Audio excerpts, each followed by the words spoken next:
Those of you who know me remember me as the Nervous Nelly speaker. And I waited till the last minute to start working on the talk. And I've just been looking at those nerves every day, um, knowing that to try to get rid of them or push them away was kind of pointless. Um, and amazingly enough, I'm not as nervous as I thought I might be. So I'm happy about that. And a lot of that has been because of the content that I'm going to present today. I will be reading mostly from Pema Chodron's two books, Places That Scare You and When Things Fall Apart. So my judge has been working overtime this week telling me, oh, that's a big cop out. The rest of the people that speak on Sunday, have the cojones to, you know, do it extemporaneously. And, uh, you know, I wanted to be useful. I did an aspiration before I started working on this talk, and I wanted to be helpful and useful. And so the reason I chose those two books was that was all I could read while I was getting my chemo. Just things I had already read a million times. And Pema has a way of helping us face our fear, not just face it, but hold it and to see it for the great gift that it is. So, um, even the judge, I had this little insight this morning, realizing that my judge and my fellow ones out there will understand this. Judging is like breathing for us. Um, that my judge was assigned the role that my ego gave it when I was a child, and that was to protect me from um, the unwanted parts of myself, parts that people told me were no good. Got to get rid of those. And so the little mantra has been most of my life that um, confident, intelligent people do not feel nerves before they speak to a group. Well, of course, that's complete caca because everybody experiences nerves before they first open their mouth. But then to go beyond that and see um, that judgment, um, it's not me. Um, and further, that it actually, if I can experience it in its entirety, that it connects me to every other person on this earth who also feels judgment and who also says, they have bad parts of themselves. And that is Pema's central message, that if we can see those parts, bring them in, tight embrace, I love you, you're okay. That sounds like the affirmations. But it's more than that. Well, I'll let Pema say it better than I can stumble over it. Let me take a quick. I scripted all of that, but so I was flying by the seat of my pants. Joe always tells me, if you're flying by the seat of your pants, you know you're there. Um, okay, so don't worry about taking notes because I found a method for scanning all of these quotes into a document that I can send you. So let's take a moment to breathe. I need a couple of breaths. Connect with our bodies and find our hearts and see what's there.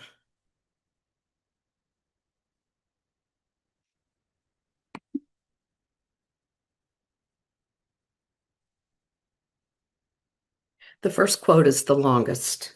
The rest of them are a paragraph or two. When I was about 6 years old, I received the essential bodhicitta teaching from an old woman sitting in the sun. I was walking by her house one day feeling lonely, unloved, and mad, kicking anything I could find. Laughing, she said to me, "Little girl, don't you go letting life harden your heart." Right there, I received this pith instruction. We can let the circumstances of our life harden us so that we become increasingly resentful and afraid, or we can let them soften us and make us kinder and more open to what scares us. We always have this choice. Bodhicitta is capable of transforming the hardest of hearts and the most prejudiced and fearful of minds. Bodhicitta is also equated in part with compassion, our ability to feel the pain that we share with others. Without realizing it, we continually shield ourselves from this pain because it scares us. We put up protective walls made of opinions, prejudices, and strategies, barriers built on a deep fear of being hurt. These walls are fortified by emotions of all kinds: anger, craving, indifference, jealousy, envy, arrogance, and pride. But our soft spot, our innate ability to love and care about things, is like a crack in the walls we erect.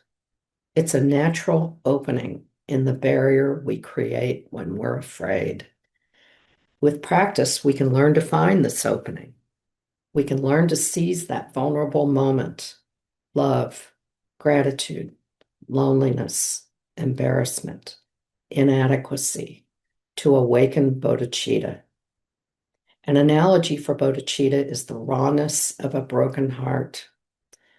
Sometimes this broken heart gives birth to anxiety and panic, sometimes to anger, resentment, and blame.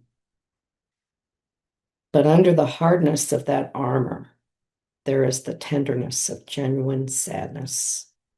This is our link with all those who have ever loved. This genuine heart of sadness can teach us great compassion. It can humble us when we're arrogant and soften us when we are unkind. It awakens us when we prefer to sleep and pierces through our indifference. This continual ache of the heart is a blessing that, when accepted fully, can be shared with all.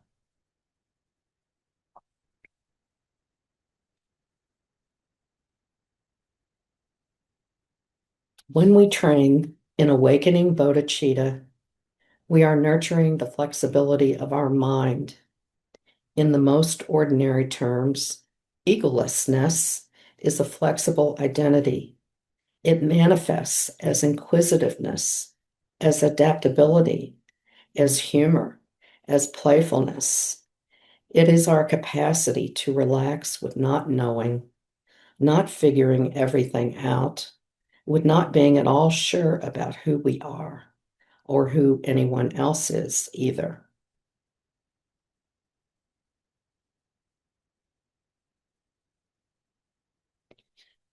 When we can't practice when distracted, but know that we can't, we are still training well.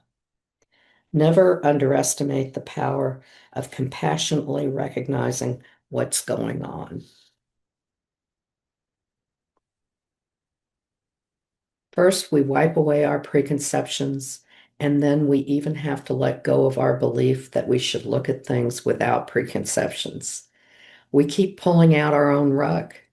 When we perceive form as empty, without any barriers or veils, we understand the perfection of things just as they are. One could become addicted to this experience. It could give us a sense of freedom from the dubiousness of our emotions and the illusion that we could dangle above the messiness of our lives.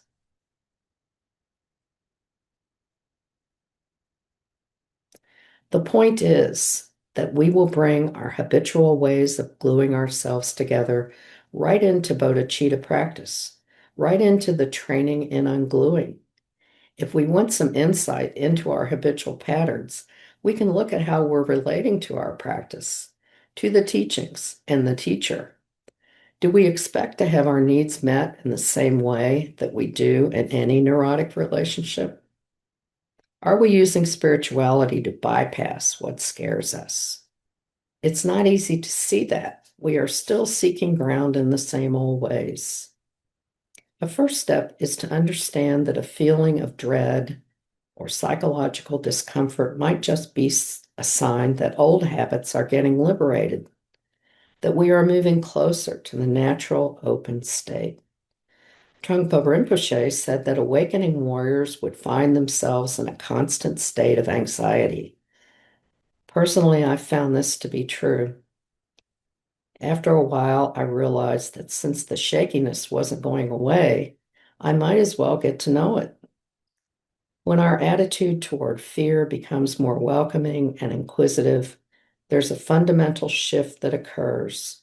Instead of spending our lives tensing up as if we were in the dentist chair, we learn that we can connect with the freshness of the moment and relax.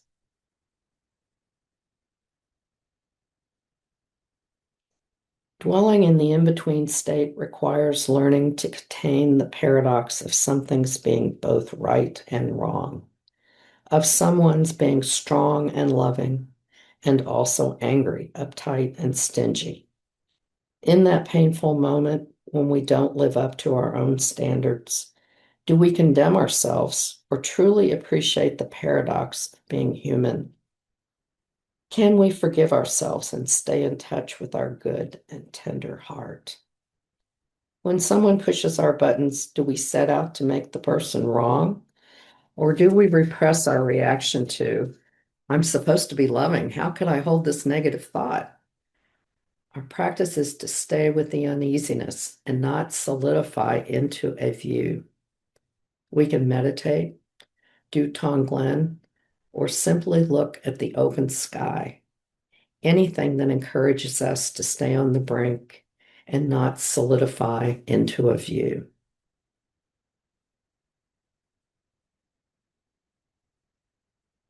Compassion is not a relationship between the healer and the wounded. It's a relationship between equals. Only when we know our own darkness well can we be present with the darkness of others. Compassion becomes real when we recognize our shared humanity.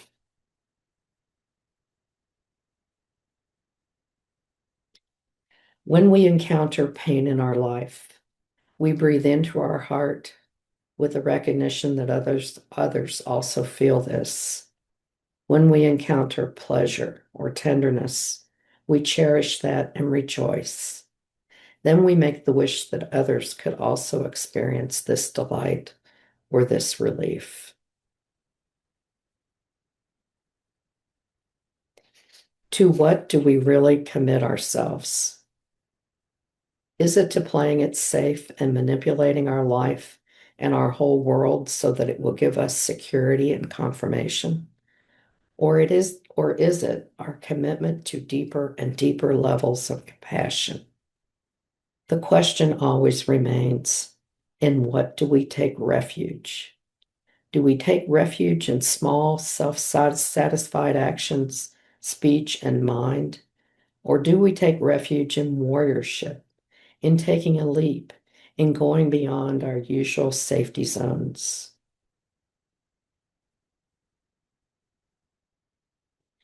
At the root of all the harm we cause is ignorance. Through meditation, that's what we begin to undo. If we see that we have no mindfulness, that we rarely refrain, that we have little well-being, that is not confusion. That's the beginning of clarity. As the moments of our lives go by, our ability to be deaf, dumb, and blind just doesn't work so well anymore. Rather than making us more uptight, interestingly enough, this process liberates us. This is the liberation that naturally arises when we are completely here, without anxiety about imperfection.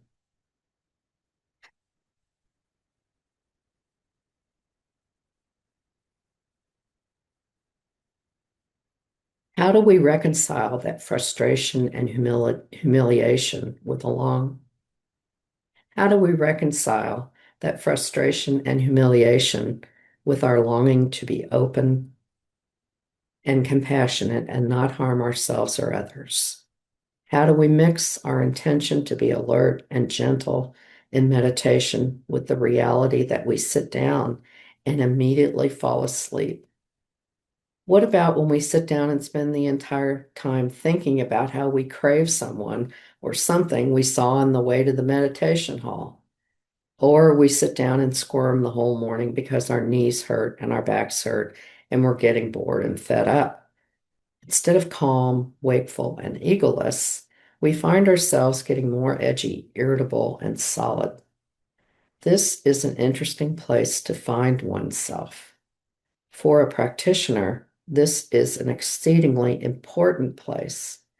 We continually find ourselves in that squeeze. It's it's where we look for alternatives to just being there. This is where tenderness comes in. When things are shaky and nothing is working, we might realize that we are on the verge of something. We might realize that this is a very vulnerable and tender place, and the tenderness can go either way. We can shut down and feel resentful, or we can touch in on that throbbing quality. There is something, there is definitely something tender and throbbing about groundlessness. The most precious opportunity presents itself when we come to the place where we think we can't handle whatever is happening. It is too much.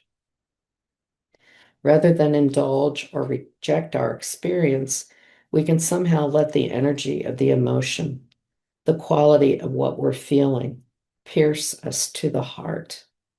This is easier said than done, but it's a noble way to live. It's definitely the path of compassion, the path of cultivating human bravery and kind-heartedness.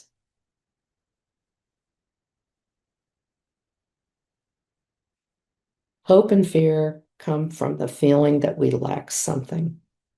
They come from a sense of poverty. We can't simply relax with ourselves. We hold on to hope, and hope robs us of the present moment. We feel that someone else knows what's going on, but that there's something missing in us, and therefore something is lacking in our world. If hope and fear are two sides of one coin, so are hopelessness and confidence. If we're willing to give up hope that insecurity and pain can be exterminated, then we can have the courage to relax with the groundlessness of our situation. This is the first step on the path.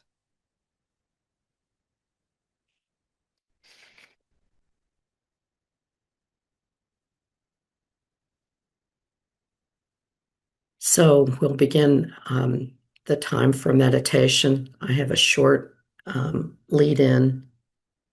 It's from Ezra Beta's book, Zen Heart. So take whatever position you normally do for the meditation. And I'll do a review of the lead in quickly before um, I do it slowly for the meditation. So the meditation is 3 lines: breathing into the heart, no one to be. Breathing into the heart, nothing to do. Breathing into the heart, just being. So the first part of each line, breathing into the heart, should be said on the in-breath. And then as you breathe, feel the experience of dwelling in the heart. The second part of each line should be said on the out-breath. And then stay with each line for 2 or 3 breaths. So before we start, take a few deep cleansing breaths and connect with your body.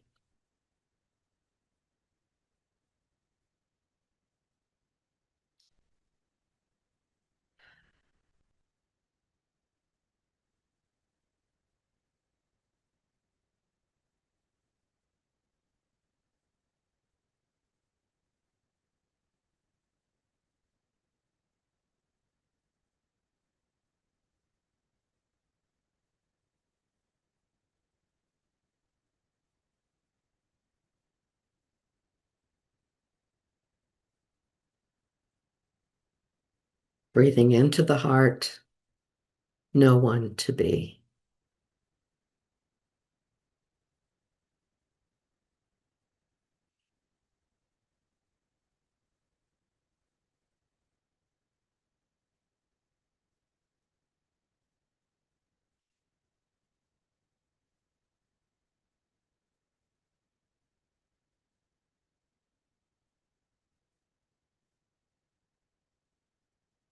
Breathing into the heart, nothing to do.